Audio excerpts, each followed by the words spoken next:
Assalamualaikum warahmatullahi wabarakatuh. Kami dari kelompok 3 yang beranggotakan saya Windu Arya Renita NIM 2019 01244 bersama dengan rekan saya Anissa Rahmalia Arwin 2019 01203, Fitrianti 2019 01215, Maya Sari 2019 01223, Wahyu Noviadi 2019 01240, dan Zelpi Alvia 2019 01248.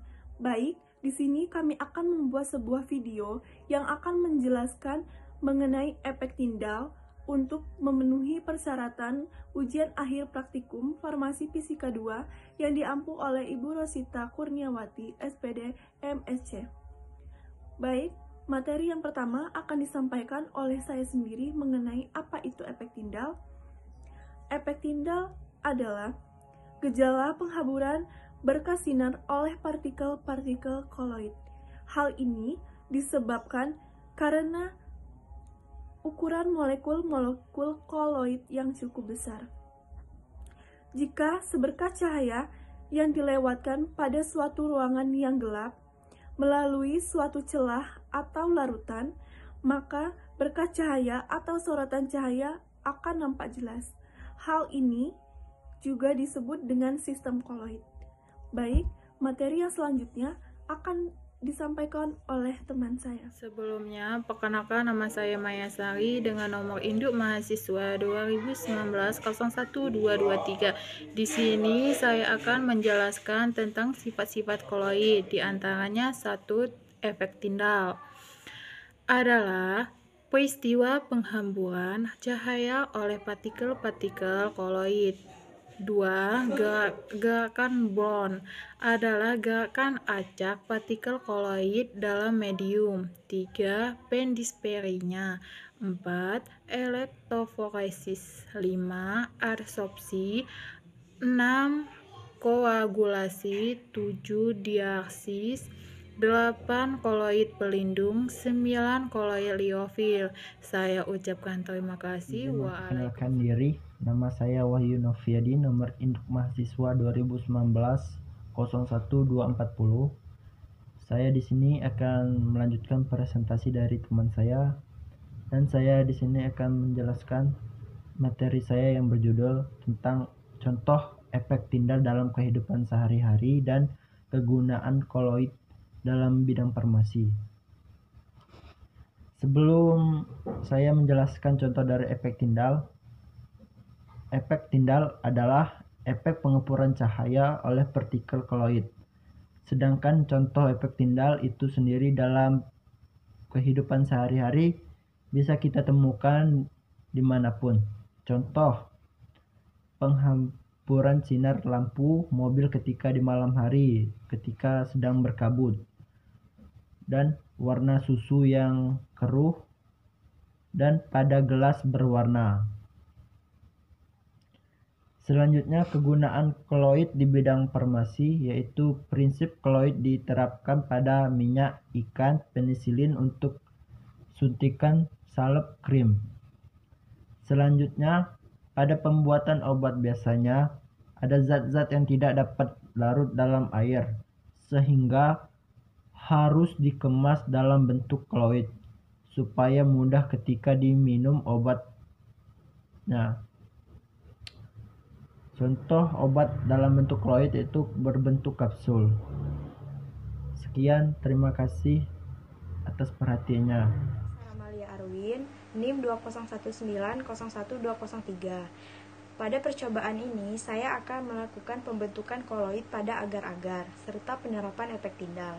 Pada video kali ini, saya akan menjelaskan bagaimana cara membuat agar-agar koloid dan menentukan fase mana koloid membentuk agar-agar, dan menerapkan efek tindal pada agar-agar tersebut.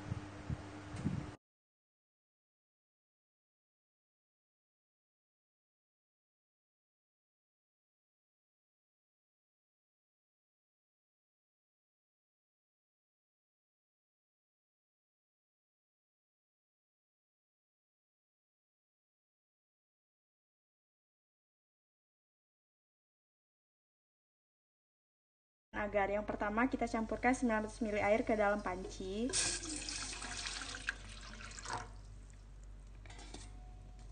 Kemudian masukkan 1 bungkus agar-agar ke dalam panci.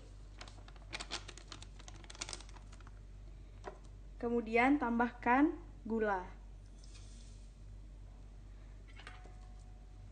Kemudian kita aduk hingga mendidih. Kemudian setelah mendidih, lalu kita matikan kompornya. Selanjutnya, kita tuangkan ke dalam gelas.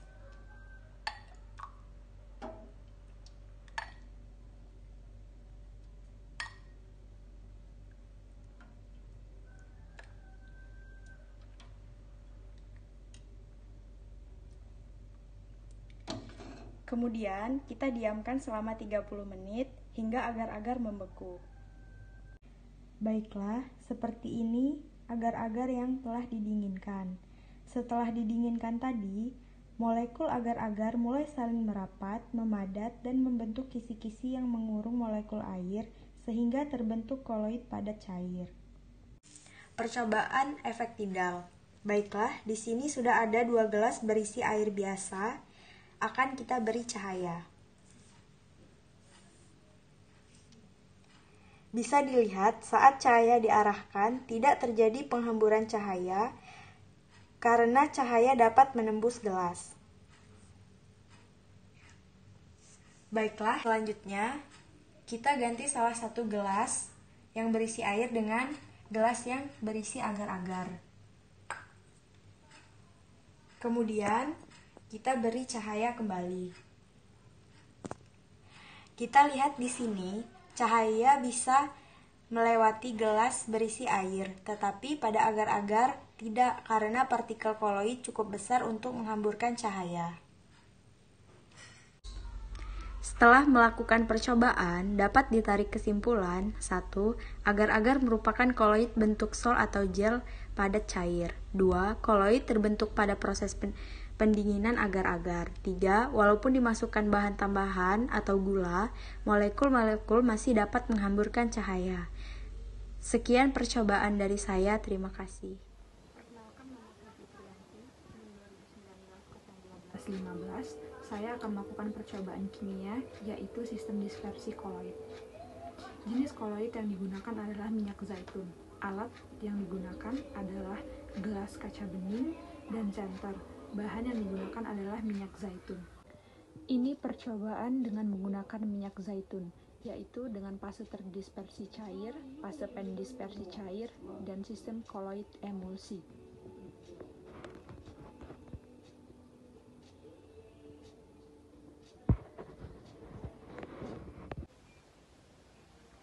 Jadi, kesimpulannya adalah kita dapat mengamati bahwa partikel-partikel koloid yang terdispersi akan menghamburkan cahaya, sedangkan partikel-partikel dalam larutan tidak menghamburkan cahaya, melainkan meneruskan. Terima kasih. Nama saya Delvi Olvia, NIM 2019-012-48. Saya akan melakukan percobaan, yaitu pembuatan koloid. Adapun jenis koloid yang digunakan yaitu buih atau busa. Sebelum kita memasuki proses pembuatannya, kita harus siapkan alat dan bahannya. Alat dan bahan yang kita gunakan yaitu wadah yang berisi air, sabun cuci piring, sedotan, lalu senter handphone. Langkah yang pertama yang harus kita lakukan yaitu masukkan sabun cuci piring ke dalam wadah yang sudah berisi air. Yang kedua, mengocok sabun yang sudah masuk ke dalam air. Setelah itu, yang ketiga, meniup sabun yang sudah di dalam air.